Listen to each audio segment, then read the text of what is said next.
5, 4, 3. Welcome to the Dirty Sports Podcast. I am your host, Andy Ruther, coming to you live from Cincinnati, Ohio, with my co-host via Venice Beach, California, Joey No Chill Prano. Raise the roof. Raise the Ruther. What's that for? I don't know. Bringing it back? Yeah. What was that, early 90s? Raise the roof? Sure. Mid-90s? Yeah. I bet the young dirtballs have no clue what we're talking about. Where did that become big? Was that like a hip-hop thing? I gotta imagine. Yeah. Everything is. We've been raping black culture for years, Andy. Yeah, that was long before the term cultural appropriation. Yeah, I was stumbling on my words there. Excuse me, sir. Your roof is gonna have to stay at the same level. Raising it is cultural appropriation. Dude, I can't get over, and obviously we're gonna get to the sports that we have to discuss, but I can't get over how the traditional left has straight up turned into the right on so many issues, like with censorship. I just can't get over this. It's scary, man. Like I get worried when we're trying to censor things. That was always a left, like a staple of, if you were liberal, you didn't want things censored. Yeah, but I think what the thing is now is the way what's getting blurry is the line between what is public and what is private. Like, if you remember in the 80s and the 90s, like the Frank Zappa versus Tipper Gore kind of thing, where it's like, you can't say those words in your music. And that was like, the conservative thing was like putting the explicit symbol on every album and making sure that no one shows boobs on TV or whatever. Meanwhile, the whole time, the conservatives were saying the most horrific things ever to one another in the comfort of their own homes, or to the help, or to somebody whose race they didn't respect, or somebody whose background they didn't respect. Meanwhile, the liberals were, fight to power, freedom of speech, whatever, and then they were all clutching their pearls at home. It's like, you can't say that. That's wrong. So now, especially with social media and everything's getting twisted, when the answer is obviously, it's like, let people say whatever they want. And if you want to, like, not give them work, or if you want to not be their friend because they say it, that's fine. But the whole thing of, like, you can't say this is ridiculous, and cancel culture is ridiculous. But I'm sure you've read 1984, and a lot of people bring that up, especially with the news of Gone with the Wind on HBO Max. I just think revisionist history is more detrimental to mankind, because you also don't want to forget, right, Joe, about all the bad things. Does that make sense? Or the things that were not good. So even with the statue issue, I don't have a problem with, like, Confederate statues being removed, but we can't also erase history. And I feel like people on that side want to have it both ways. They always want to remind you of history, but they also want to erase it. And it's like, no, there were a lot of bad things that happened in this country, but we can't revise it. In fact, it's important to remember it so that we don't repeat those bad things. Yeah, but the statue thing is removing statues erasing history? No, but I think it's important to understand and know the Civil War and all the many factors that why it was fought, and why can't watch the fucking Ken Burns documentary. But let me put it this way. This is the analogy that I used this weekend when I was in Norris Lake. When I was in Germany, when I was in Munich, we went to a concentration camp in Dachau, right? And they still have the areas where everybody slept, the gas chambers.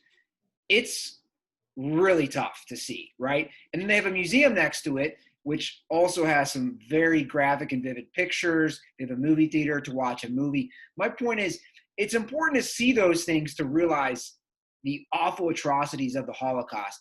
Just like it's just as important, I think, to have museums and areas to remember all the bad things we did with slavery. Yeah, the only problem is we're a completely different country than Germany, and you need to handle everything on a case-by-case basis. And, you know, Germany has totally, like, taken it on the chin for the atrocities of the Nazis and concentration camps and whatever, and that was 70 years ago. You know, the United States is pretending slavery and the Civil War kind of overall, just like for the most part, didn't happen. And that's going on, you know, we're coming up on 200 years and people are just being like, yeah, but come on, you know, like whatever. It's not like we can keep the statues up. Like, let's not talk about it. I mean, the idea that like the whole idea that I'm sure it's on your list, but like NASCAR banning the Confederate flag, it's like, that shouldn't even be like the idea that we're having this discussion is ridiculous, because why does anybody have the Confederate flag? Yeah, no, I agree there. And actually, I had this discussion last night. I don't think Germany has to ban the Nazi flag. I don't think people are flying it. No, I agree. Trust me, I full-heartedly agree that. Well, I'm also, I don't understand. I've been to the South a lot, so have you, and I understand there's this Southern pride, but I never understood pride in a war that was fought on slavery and also as traitors. Does that make sense? Like, to me, you know me, at the end of the day, like, I am like. But you do, but if you realize that people are still flying it, then you do understand it, right? Then what you understand is that the people who are flying it believe that the side of the traitors were right and what they were fighting for was correct. Well, look, I just think that when I see a Confederate flag, this analogy I use, I always get annoyed when you see someone who lost an election. Like, if somebody still has a Hillary Clinton bumper sticker, I'm like, you took an L. Take off the bumper sticker. It's the same way when I see a Confederate flag or anything pro-Confederacy. It's like, you guys lost. And you lost, like you said, 150 years ago. Just take the L. Like, that was a bad war, and you lost. And it's a bad look. And the fact that we're still having this discussion is pretty ridiculous. But I also would say I'm assuming it's probably the minority of the South that legitimately cares about this. I would at least hope so.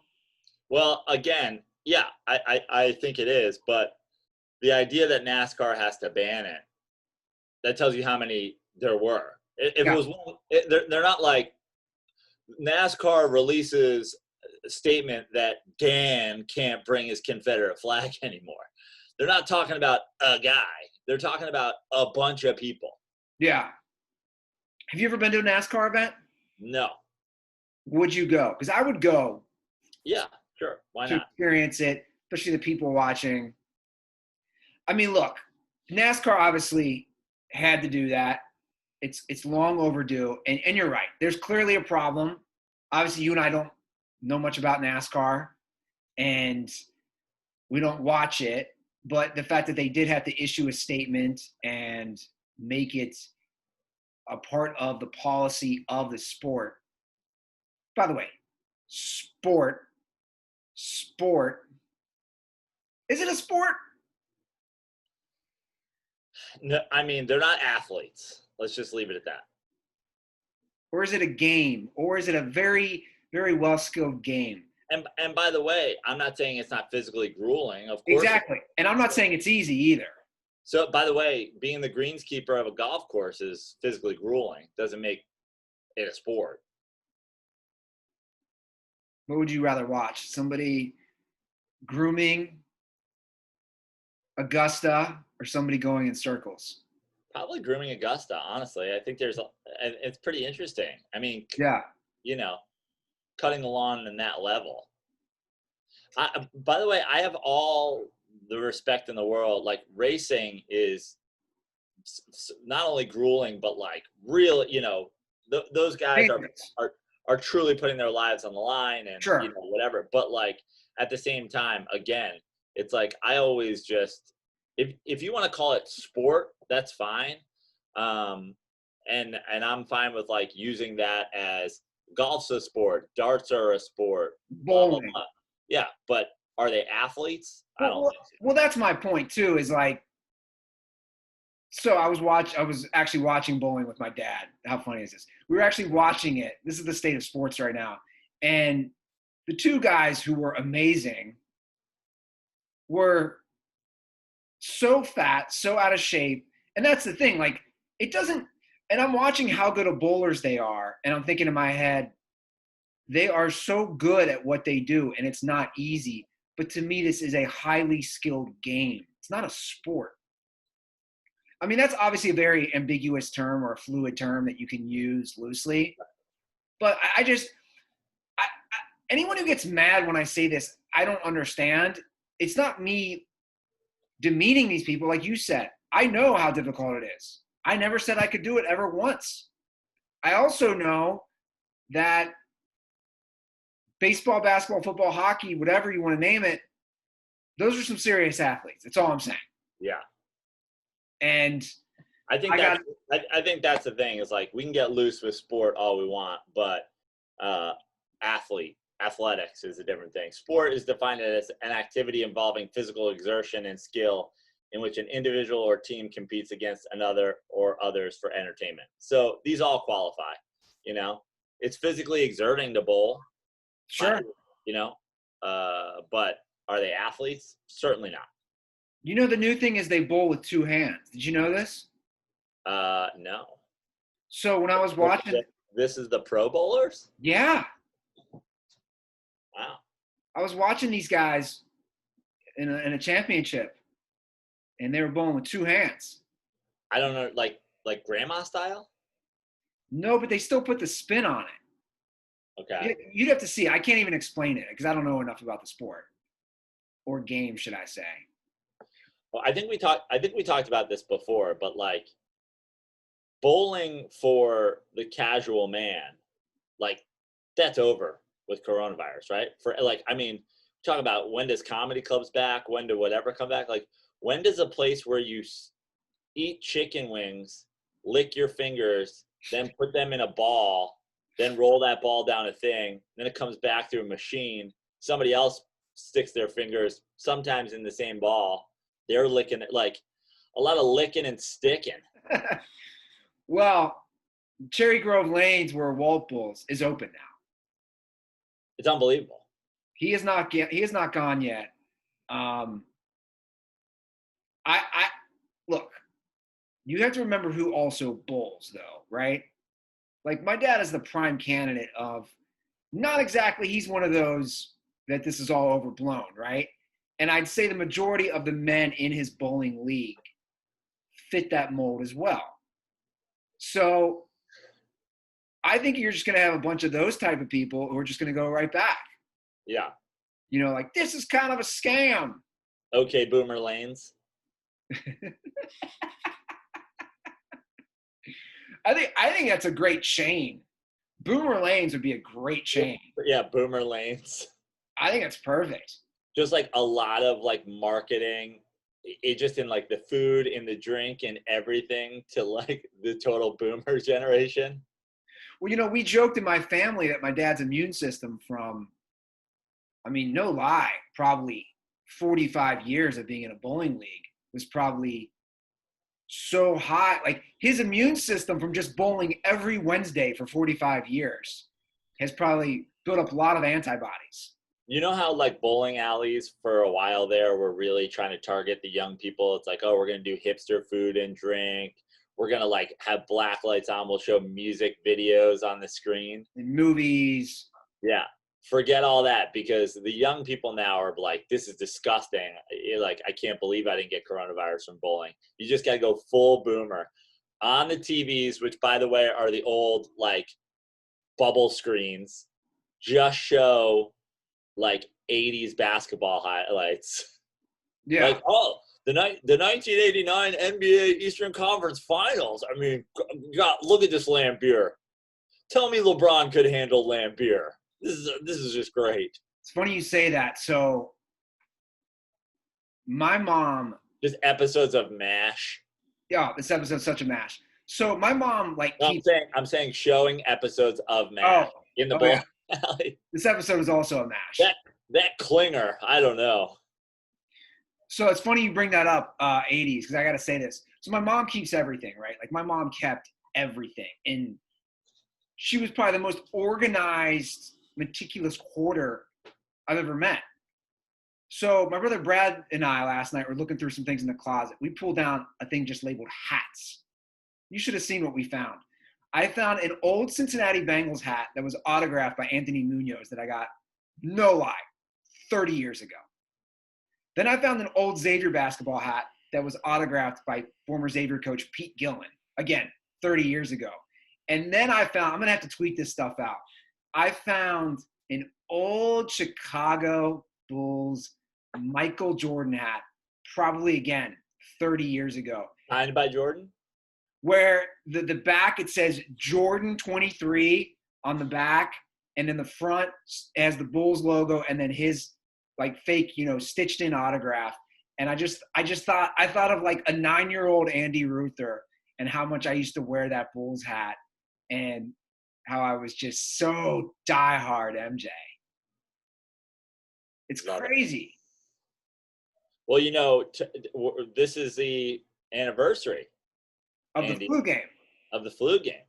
So about 12 hours ago, the guy from Buffalo who was using his phone to black out police communications, that American spy was 12 hours ago in 1998. He was working in a Pizza Hut in Salt Lake City using some of his Antifa poison to try to murder Michael Jordan.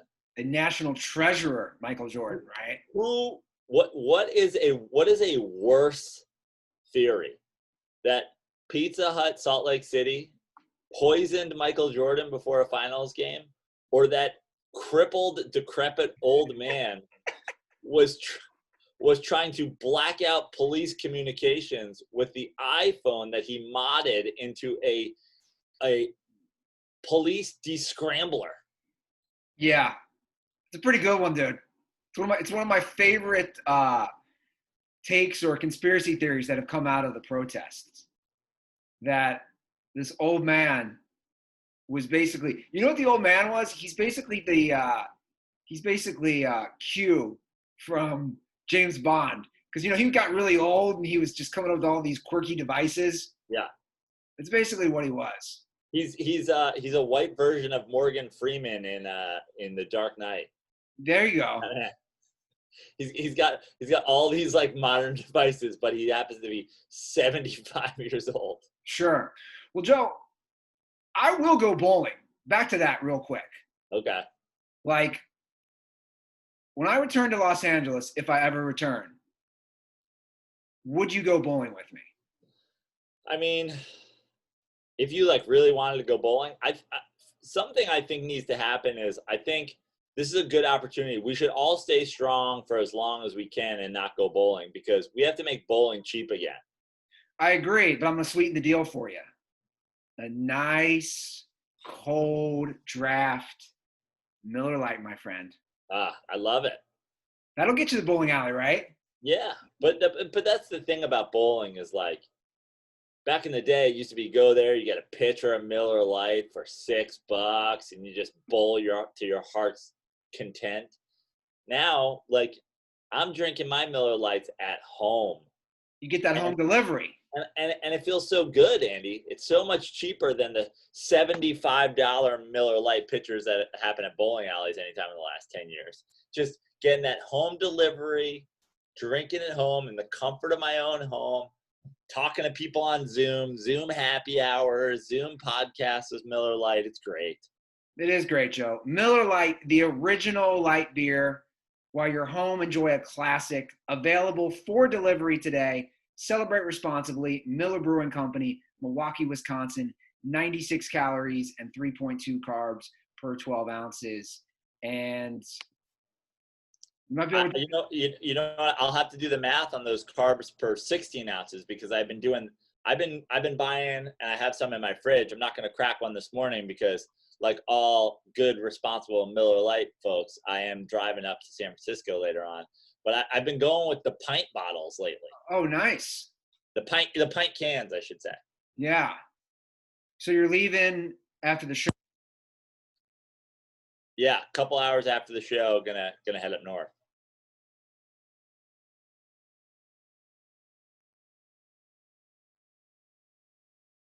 Can you hear me still? I can't hear you. Oh, there, now I can. Interesting. Yeah. I don't know what happened. So are you going to Tahoe or not? Yeah, going up to San Francisco today, Tahoe tomorrow morning. Probably be at McDuff's Pub tomorrow for happy hour. Golf at Edgewood on Saturday. Ooh. Maybe getting out on Damo's boat for a day, maybe Sunday. Guy. Keep it. All better now. I love it, man. I got to get my butt up there sometime. Yeah, you do. Looks really nice.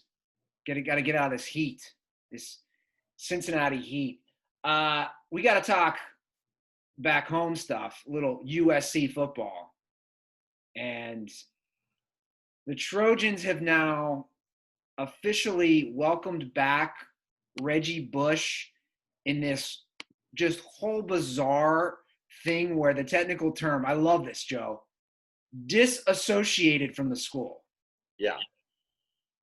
So for the last 10 years, for anybody who wasn't aware, because of the whole scandal with Bush being paid and getting houses and cars and whatever happened with him when he played under Pete Carroll, he was disassociated. And by the thing, everything that happened was he was recruited to play football at USC like every major athlete was recruited to play at every major football or basketball school. Exactly. So Reggie comes back. Heisman away. Yeah, so by the way, and that's a whole separate thing, which I didn't know until I read into it. So, the Heisman Committee or whatever it is, the trust or whatever it's called, they voluntarily took away Reggie Bush's Heisman, which is wild to me. So stupid. Do you think he gets that back? I don't know. He should. He won it. He earned it. He played against guys who were definitely getting paid by their schools. He was playing with guys who got paid by their schools. Every coach that he coached against or played for was getting paid by their school. The NCAA is professional sports in basketball and football and baseball to some degree. I'm sure in some other sports in slight moments here and there. It's all a goddamn sham. The idea of holding somebody accountable for doing what thousands of people have done before and after them is so ridiculous and so stupid. And the idea that USC is going to disassociate. So USC is disassociating with Reggie Bush because Reggie Bush took the money that they paid him. That they paid him? Yeah. So you guys are not talking anymore because you came to a contractual agreement? Yeah. It's a very weird thing.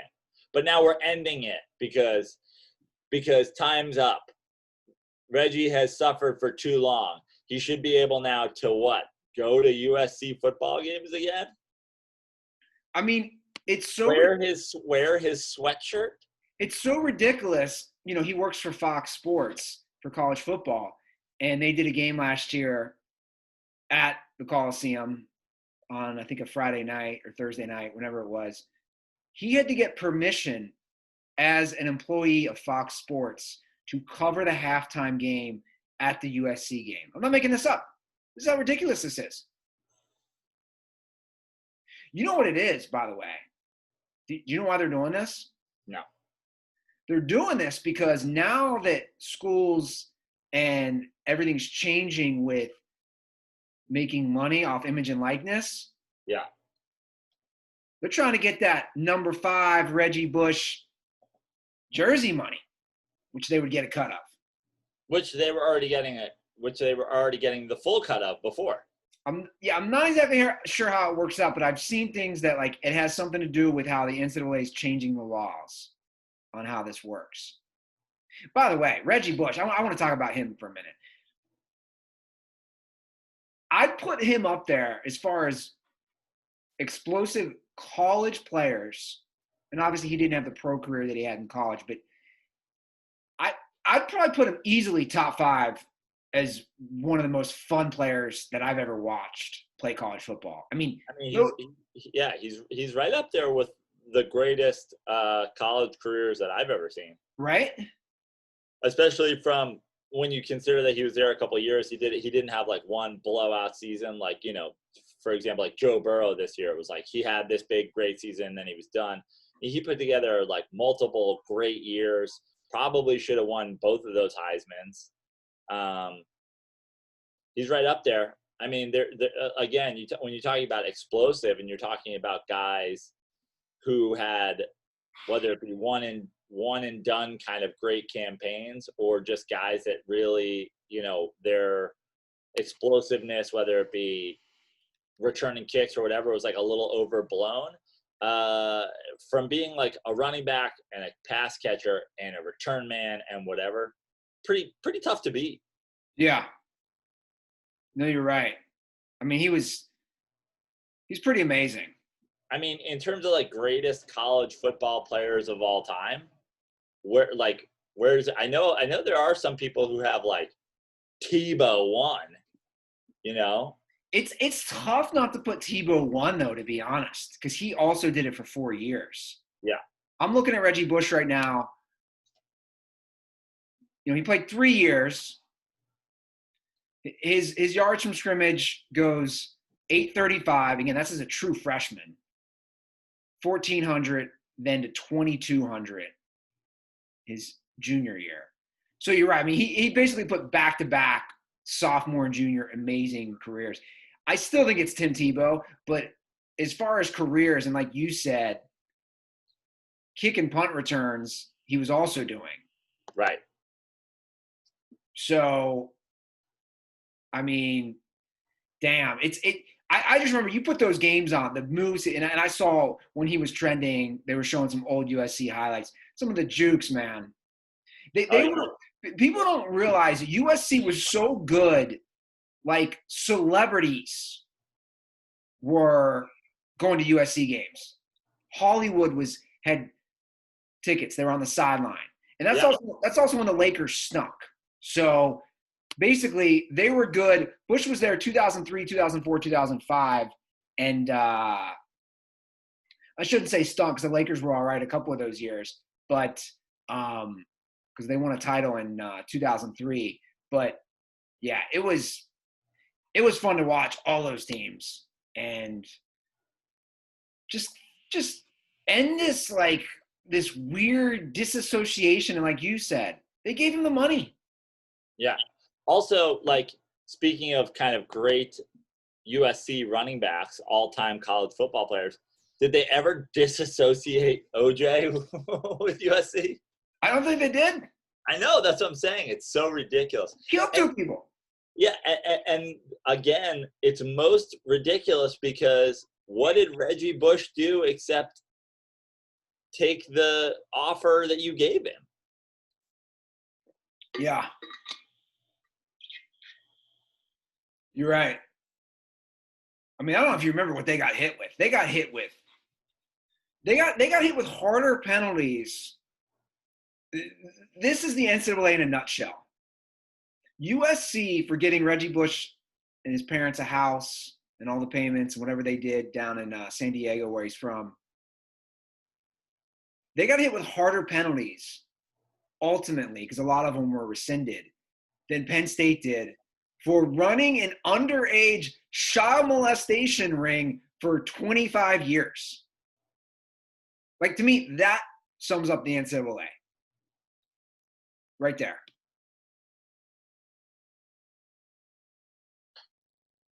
Said it, Joe. Yeah. I don't I'm just going to let that go because I don't want to go. There's so many bad paths to go down there. But we have still, I know we have a short show. We have, there's only so many headlines. We have a lot of things to fill. But if I'm going to rant and rave today, I mean, maybe I save it for Boston fans again instead of like the NCAA covering for pedophiles and then shaming people who basically just played in the NCAA the way every major college athlete does. Look, I'm just going to say once again, and I'm not going to go too long. Like, the NCAA is and has basically always been since the 80s a complete and total sham.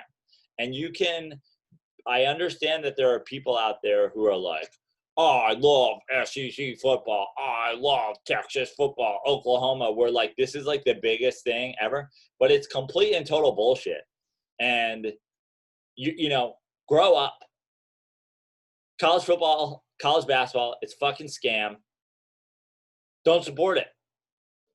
I want to get a bunch of celebrities to do a black and white montage video where we shame the NCAA.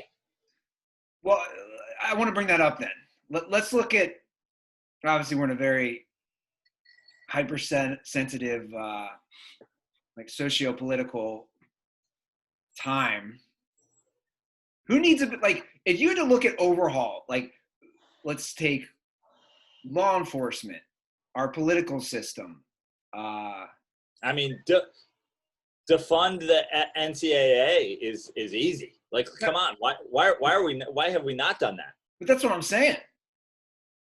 Like, there's a lot of problems that I have with everything from our two-party political system to this idea of the Drug Enforcement Agency, you know, all these shams that, like you're saying, have gone on for years. But it's all about money. It's just money. It's all about money. Just people stealing money. And as long as people support it blindly, not all cops are bad.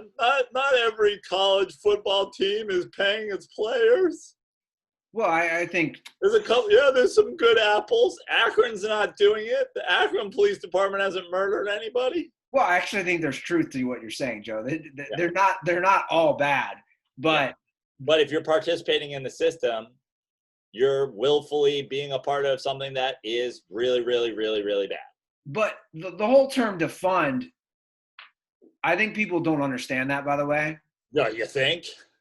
Because defund doesn't mean get rid of. No shit. But a lot of people don't know that. Defund is not the same word as dismantle or disband. Defund just means allocate the money in different resources or change how things work, which is exactly what the NCAA needs. Yeah, no shit. It's just a complete overhaul. If you were running the NCAA, what's the first thing you do? Well, like, that's a loaded question, right? Because it's like, if you were the commissioner in the NFL, how would you handle this? Well, is my job in the NCAA to make it a bunch of money, make it more entertaining, make it whatever?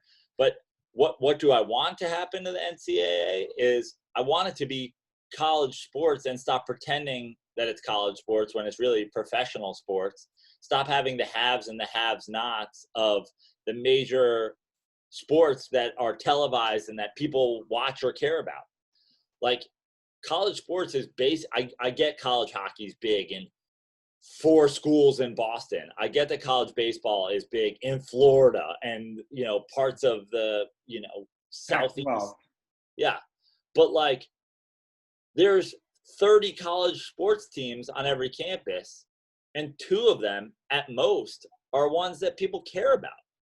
3 at a couple schools. No one, like, the Michigan swim team is probably really good, and the Stanford swim team and the Texas swim team, but no one's going to cheer for that. And no one's buying Michael Phelps goggles with actually Michigan on them. If you look at the numbers, the only sports that make money are college basketball and college football. Like that's not just me tossing. That's a fact. The only sports that make money are those, and those sports alone, like the Ohio State football program, basically funds every sport at Ohio State, and not just every sport. It's also funding the new science center, the new academic hall, the new whatever it is. But I'll say this again, and it's combining two of Joe Prano's most famous hot takes. But you don't need to be playing professional level football or basketball for you to make money on fans. College fans are students and dumb assholes who like won't let go of this like thing that they have about their like state, school, or like where they live or whatever. And proof of it is college basketball is trash. It's trash. It's trash basketball. It's worse fundamental basketball in a lot of games than probably great high school games. Because high school kids can't just be like, I'm a freshman, I'm done. It is trash. The NCAA tournament is trash basketball, and it makes a ton of money because people don't care about the quality of basketball. They care about the bracket. They care about the tournament. They care about the schools that they love so much. They care about Coach K, and Michael Jordan went to UNC and UCLA, blah, blah, blah, blah, blah. It doesn't stop paying guys to make it good because you don't need it to be good. Yeah. So stop making it professional sports. Let the guys, if you took literally the 15 best players out of college basketball every year and they weren't there and they just went to the NBA, it would still be just as big. It'd probably be better. I mean, there are benefits of letting the guys go because, as we see, the teams that have played together play a better form of basketball. It's like any. Exactly. Speaking of basketball, I finished Sacred Hoops. I crushed it. How was that? Less than 2 weeks. It's really good. If anybody, again, has any interest in it, it's really cool seeing Phil Jackson's perspective. And I mean, he's out there at times. I'm not going to lie. Like, times you're like, bro, like you could be a non-sports fan and read this book because it's so heavily vested in the Native American stuff and the Eastern philosophies and Zen and Buddha. And it's really good, though. It's really good because he is such a Michael Jordan guy, but he's also realistic. And for the record, he did ask Michael and Scotty before they got Dennis Rodman. I showed you that picture from the book. But again, it's one of those things where it's like, that's not even – of course they did. But my point is, it's just interesting that everybody, like, this notion of dream team, and Phil not only says that, Phil lays out step by step, which I thought was really interesting. After the Bulls lost to the Magic in the 94 playoffs, 95 playoffs, he straight up says, we needed defense and we needed a rebounder. Like, Phil, it's funny. It's almost like you read the book, though. I swear, Joe, and I'm not trying to, like, blow up your ego anymore, because we all know you don't need that. But it's literally what you've been saying. And that's what I found so interesting. Like, word for word, he says, we lost Horace Grant. He beat us. We needed that. Dennis Rodman was the epitome of someone who could play both amazing defense and get rebounds. And that's what we got. Yeah, I mean, honestly, that doesn't even blow up it's like that. You don't have to be a basketball wizard to figure that out. In fact, all you have to be, here's the thing. Every reasonable person that watched basketball then or knows the truth about what happened then is me. The only people that are Michael Jordan never had to have a big three. Michael Jordan would never team up with other great players. Michael Jordan would never. Or that Michael Jordan lost in 95 to the Magic because his legs were weak. You talk about a minority of people. We're not talking a minority in a number, but we're just talking, there's two groups of people. There's the people who know what actually happened based on history and their eyes and their ears and everything, and people who just want to create their own story, their own legend, that Michael Jordan only loses when he's crippled from playing another sport. And they believe that he was poisoned by a pizza man, and they believe, like, it's ridiculous. Yeah. They lost to Horace Grant and the Magic. They got destroyed on the boards that series. Destroyed. Yeah. Because of Shaq and because of Horace. And because they love to trot out there the Bill Wenningtons of the world and try to compete when they lost their best power forward. So they went and they got the best defending, best rebounding power forward who just happened to be the biggest rival that Scottie Pippen or Michael Jordan ever faced. And they asked both of their permission to get the guy who tried to injure them on the team. And they said yes, because they didn't want to lose anymore, because they wanted to team up with their great arch nemesis, and they needed to win. I think there's a Jordan buzzer going off back in Venice. Yeah. Is that the Jordan Stan alert? Yeah. It's somebody backing up the bullshit truck. But seriously, it's a great book, and it really makes me respect Phil even more, considering he wrote it in 95, and then this is before his second three-peat with the Bulls, and then obviously what he did with the Lakers with 5 more titles.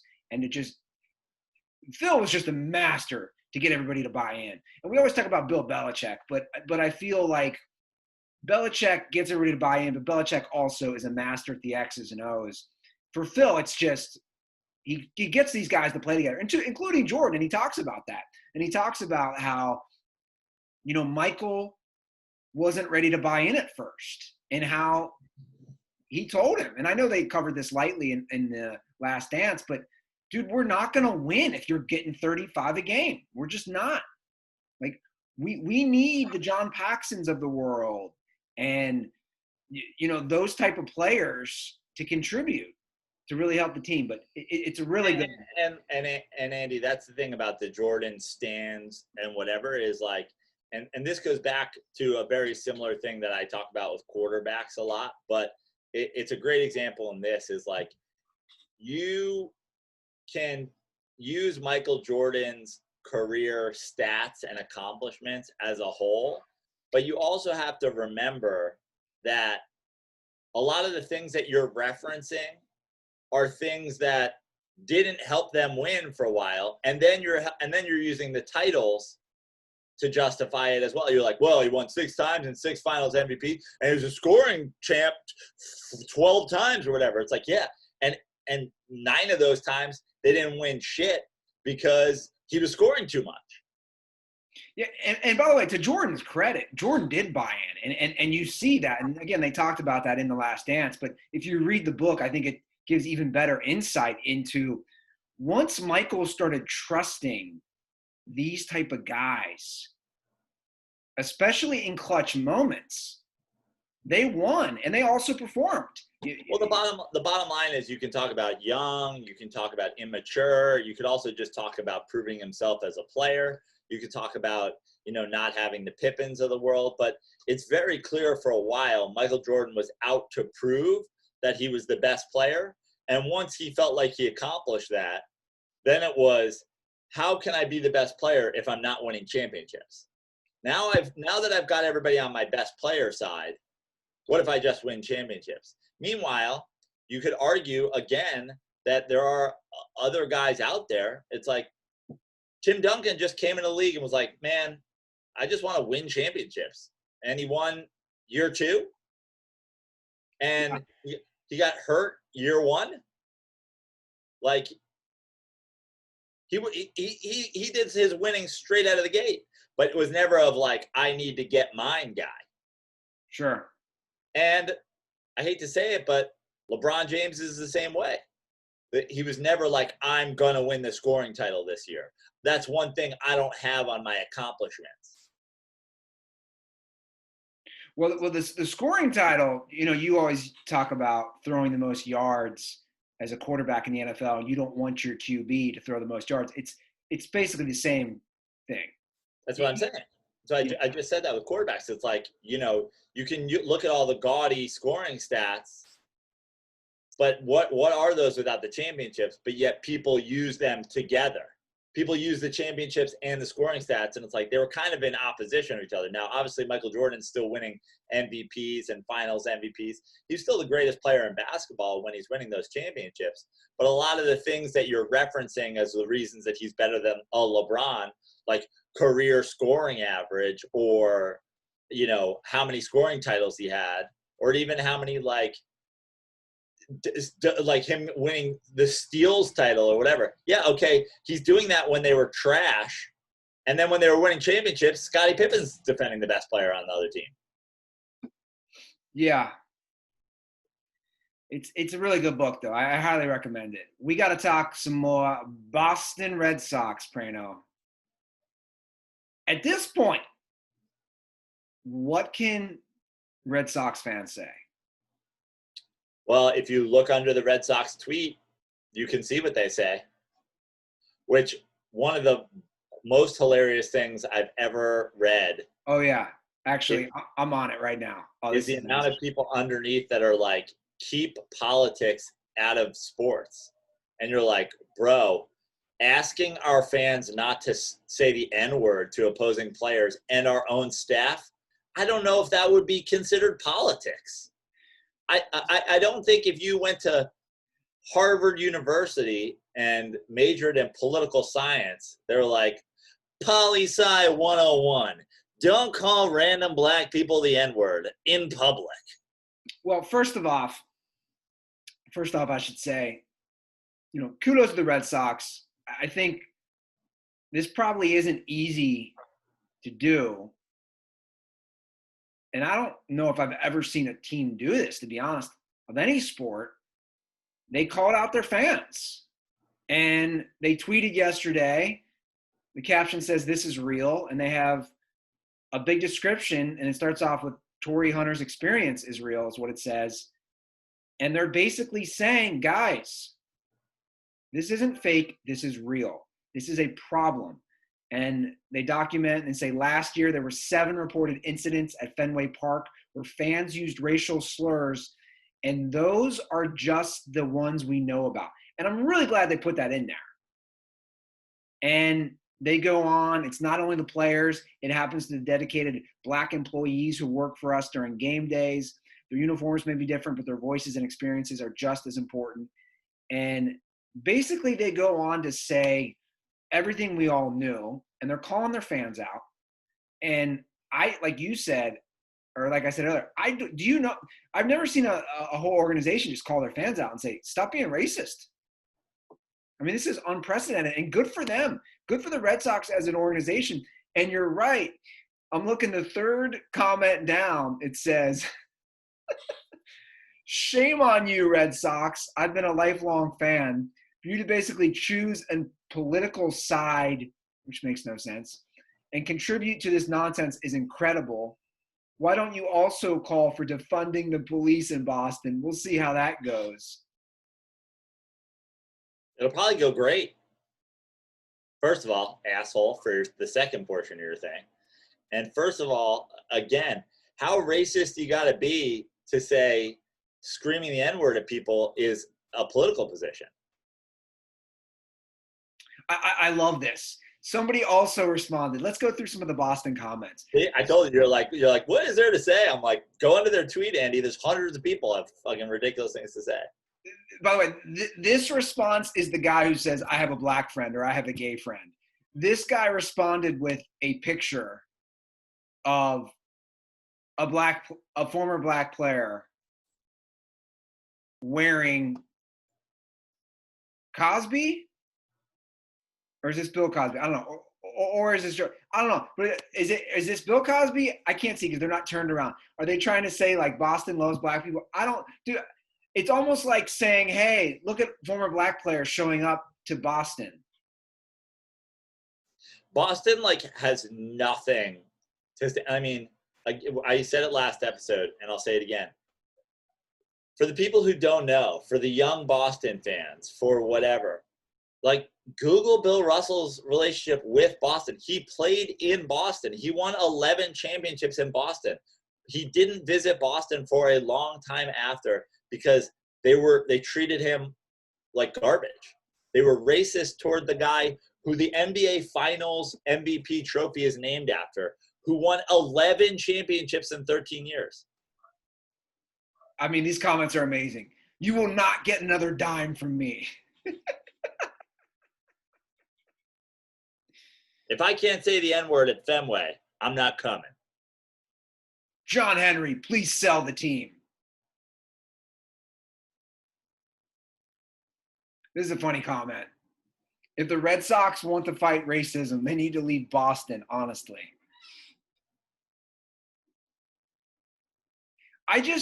By the way, there's a common trend in all this, as you can imagine, and won't be surprised. American flags in their screen names? 0 actual profile pics.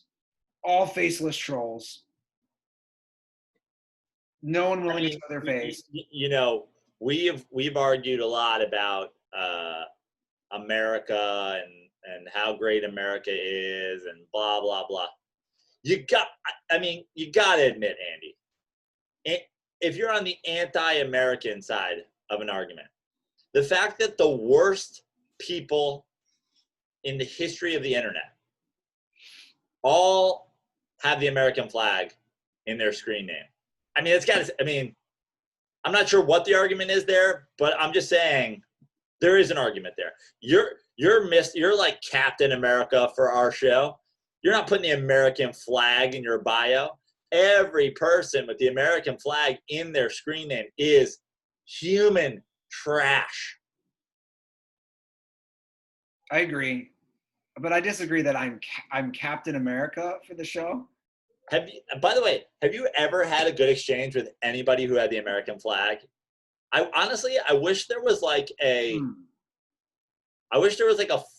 some sort of flag that I could put in mine that just like straight up attacked that. like the I don't know, what was the Cobra flag from G.I. Joe or something?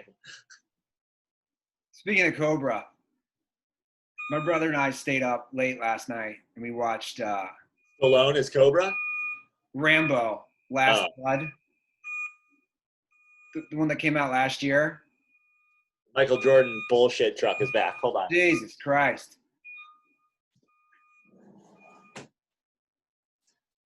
Oh, okay. So you watched the new Rambo. Bro. If you want a comedy that's not supposed to be a comedy, we couldn't stop laughing because what's so crazy about Sylvester Stallone is how old he is and just how jacked. Take a guess how old Sylvester Stallone is. 67. He's going to be 74 next month. Okay. My dad's going to be 77, and that kept being the joke. Can you imagine Walt doing these movies? Like, they're within 3 years. He's born in 1946. Yeah. The amount of HGH and whatever work Stallone has had. And by the way, I'm not like an anti-Stallone person at all. He's made a lot of great movies, and he's like a self-made man. Yeah. But seeing 73-year-old Sylvester Stallone take on a underage sex trafficking ring from Mexico, because that's the premise. Don't want to get too much away. I can't wait for just like CT, our boy CT, Hall of Fame. Oh, what is it with our Hall of Famers? I can't wait for Hall of Famers CT and Benangi to chime in and be like, well, the fact that he used a carrot as a weapon was actually an analogy for the great Looney Tunes. the great Looney Tunes cartoons of the 50s. If you remember, Elmer Fudd was actually, what was that movie that they like, you literally described the worst movie of all time and they defended Shoot 'em up. Shoot 'em up. They defended it as like a real life Bugs Bunny versus Elmer Fudd action movie. Credit to CT. He's actually right. That's what they were doing. By the way, I texted with CT today. Yeah. Because I was asking him a possible rent-a-car. We got to give him some love and first of all, get his Hall of Fame thing figured out. He's going to be CT formerly from Seattle. I know. He told me. Yeah, I was messaging with him too because he did hook me up with a rental car for today. He's moving in the middle of Washington On a promotion. Congrats. On a promotion for Enterprise. You know what I was thinking, Andy? So I was thinking about the Hall of Fame thing. You know, we had talked about like putting up their picture or whatever. You know that space that we left open right above the sign? Yeah. I think we should put a little shelf there. And here's what I think we should do for Hall of Famers. I think we should get custom bobbleheads done of the Hall of Famers. Who does that? Do you know anybody? I know it's a thing. What's that cost? I'm just curious. Do you know? Let's find out. I mean, how much could it cost? $30? Custom bobbleheads. But it's $100. $26. Love it or your money back. I mean, how many Hall of Famers do we have at this point? 3? Be Mitch, Stanga, and CT. Yeah. So we're out. We're out $75 out of the gate, and then. Yeah, no, I'm not worried about the money. I was just curious. Yeah. I think that's a great thing, and they should all have like whatever our dirty sports jacket is. Speaking of the dirt balls, you know how you jokingly said that you and Tug had set up my apartment for an Airbnb? Yeah. One reached out to me and thought it was real. Who? Our good friend Micah. Oh, reached out to you about staying in your apartment? He's going to be passing through LA in July with his girlfriend, and he asked if he could stay in the Smut Studio for a couple nights. And you're not going to be there, so yeah, right? I got to get back to him on it because, yeah, it's looking like I might be out here in the Midwest through the end of July and come back the very beginning of August, barring how long me and Walt can cohabitate together. You got to get a bowling night going. I've been keeping track of some of his insane quotes, and I'll tweet them out. Here was a classic one last night. Are you going to tweet him out from the Walt Ruther account? I don't have access to that. He said, we go, Dad, you want to watch this movie with us? Because he doesn't watch movies. He goes, I don't watch movies. You already know what's going to happen in the first 10 minutes. What? I want to test this theory. I think you should do this. Should be a dirty sports experiment. You should pick a movie. It doesn't have to be, a Sixth Sense or anything like that. But pick a movie and be like, and pause at 10 minutes in and be like, Dad, how does this end? I mean, even a 90-minute action Rambo movie last night, I had no clue. I knew people were going to come back to his compound because obviously they're teeing it up. The fact that John Rambo is 70 years old and has tunnels underneath his ranch in Arizona, you knew people were going to come to the compound. And you're right, I'd seen previews. But I didn't know. By the way, Andy, before you criticize it, I want you to know that this is a analogous remake of Caddyshack. In Rambo, John Rambo is actually the gopher. But I also didn't know he was going to be taking on an entire Mexican underage sex trafficking. The El Chapo-like Mexican drug character is the judge from Caddyshack. Taking digs at our Hall of Famers, Joe. I love it. I like this idea, though. I do like this idea. But that means I have to get through my dad. My dad had to watch a whole movie. I did get him to watch Naked Gun. Like, there's certain movies that if they're on, he'll watch. But, like, Walt's not sitting through Rambo, Last Blood. By the way, I just want to thank you for your John Stockton-like assist there. The reminder that Monday at 7 p.m. Pacific time, I'll be hosting a conversation with our good friend of the show, David Zucker, and co-writer Pat Proft, who has worked on many movies together, including Naked Gun, All the Naked Guns, Police Squad, etc. And that's going to be at flappers.com. flapperscomedy.com. If you go to their calendar on Monday, we are doing that show. Tickets are available now. Zooming In with David Zucker and Pat Proft, hosted by yours truly, Joe Prano. Now, when we had David on the show a few years ago, he was talking about bringing back Naked Gun. You got to ask him. We got to see where we're at. Oh, first of all, I know where we're at, but I won't spoil that for you. You'll have to tune in on Monday. That's what I'm saying. Yeah. Tease us with that, Joe. Make sure you ask him that for Monday. It's actually a very interesting status. Ooh. So if you want to know what's going on with Naked Gun 444 and a fourth or whatever, they probably would have called it, tune in on Monday. Go to flapperscomedy.com. And one more request for my sake. Please get some sort of OJ question or joke in there at some point. Oh, absolutely. Right? I mean, come on. I think the juice is ready. He's ready to be in another movie. The thing is, and we talked about on the show, they always work with an athlete. That's like a thing that they do for their movies, you know?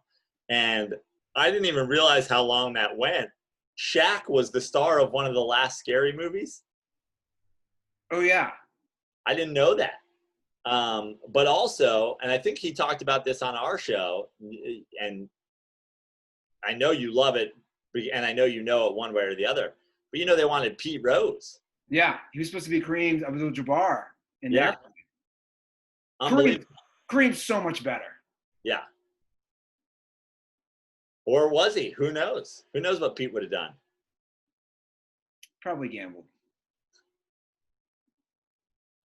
Yeah, that's a great. Now you got me thinking, Joe, as you're saying that, that's a good point. What current athlete, what I love about what he's done is he's put somebody you didn't suspect, right? He put Kareem Abdul-Jabbar as a pilot. He puts O.J. Simpson as a cop. Yeah. Who would you want to see? Like, you couldn't pick LeBron because it's too obvious, and he's already done stuff. Like, what athlete would you like, hey, this would be kind of a funny role? That's also a big athlete because he's picked some major athletes. Yeah. Yeah, who would, like, if they remade Airplane today, who do you have in that co-pilot seat? I don't know. It's a good question. Jameis Winston? I'd like to see Jameis acting. That would, if Jameis was in a movie. I'd like to see Jameis act like a professional quarterback first. Shots fired. Pow, pow, pow. Prano, you got places to be. I got things to paint for Walt. So let's make it quick and short. Well, I just got my plug in, guys. If you're interested in Naked Gun stuff and Airplane stuff and scary movie stuff and Police Squad stuff and all that, Bachelor Party and Basketball and Police Academy and all these movies, tune in on Monday to Zooming In with David Zucker and Pat Proft, hosted by yours truly. It's at flapperscomedy.com. Tickets are on sale now. There's VIP tickets so that you could get in to a secondary after show. Andy, this might be for you. And then ask your own questions. Ooh. So you might want to do that. And also follow me on Instagram at Joe Prano. Follow me on Twitter at Fix Your Life. I've been putting some stand-up clips on TikTok, so you can go there for that. Nikki D's been helping me out with that. And still at Joe Prano on Venmo, I will use any donations that come in this weekend for beers on the golf course. Going to put this knee to the test, Andy. Going to see if this reconstructed knee can handle 18 holes, and if it can, possibly 36 holes of golf up at Edgewood in Tahoe. Love it. Well, Dirtballs, I know we've been doing Zoom, so we haven't done calls for a while. So if you have any questions, slide into our DMs at The Dirty Sports on Twitter or Instagram. And we can read those questions on next week's show. Follow me at Andy Ruther and subscribe to us on YouTube and drop an iTunes review. That's it from my end. Joe, safe travels up to the Bay and to Tahoe. Enjoy. Thanks, buddy. I think it's important for you to get out of LA, my friend, and spend some leisure time. I'm excited to hit the links, and I'm also excited. I'm also excited to just go to the great McDuff's Pub. It's going to be good to sit at a bar and have a drink with some friends, like it's pre-Corona days. I agree. I think it's really good. Well, guys, have a great week. Stay safe, and as always, stay dirty.